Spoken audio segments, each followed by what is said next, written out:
പോകുന്ന വഴിയിൽ അയാൾ വീണിട്ട് ചെറിയ പരിക്കെല്ലാം അയാൾക്ക് പറ്റിയിട്ടുണ്ട്. സ്റ്റിച്ചും കൈക്കൊക്കെ സ്റ്റിച്ചും കാര്യങ്ങളൊക്കെ ഉണ്ട്.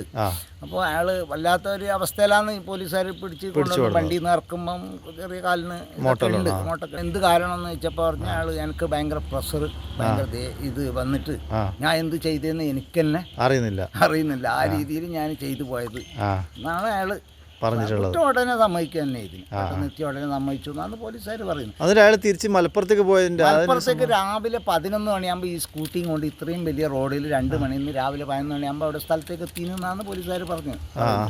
അപ്പോൾ അത്രത്തോളം സ്കൂട്ടി ഓടിച്ചിട്ട് തന്നെ 250 കിലോമീറ്ററോളം ഇവിടുന്ന് ഓടിയിട്ടാ. 2 CCTV അയാൾ ദൃശ്യമുണ്ട്. അത് മാത്രമല്ല, ഇയാൾക്ക് ഒരു 4 ദിവസം മുമ്പ് അയാൾക്ക് ഭീഷണി സന്ദേശം അയച്ചിട്ടുണ്ട്. ആ സന്ദേശം ഇയാളെ വാട്സപ്പിലുള്ള പോലീസിന് നമ്മൾ കൈമാറിയിട്ടുണ്ട്. അതുകൂടാതെ അയാൾ നമ്മളെ ഈ പള്ളീൻ്റെ താഴത്തെ റൂമിലാണ് അയാൾ താമസിച്ചിരുന്നത്. അപ്പൊ ആ റൂമിന് മുൻപേ പൂട്ടൊക്കെ ഉണ്ട്. അതിന്റെ താക്കോലും കാര്യങ്ങളും അയാളെ കയ്യിൽ തന്നെയായിരുന്നു.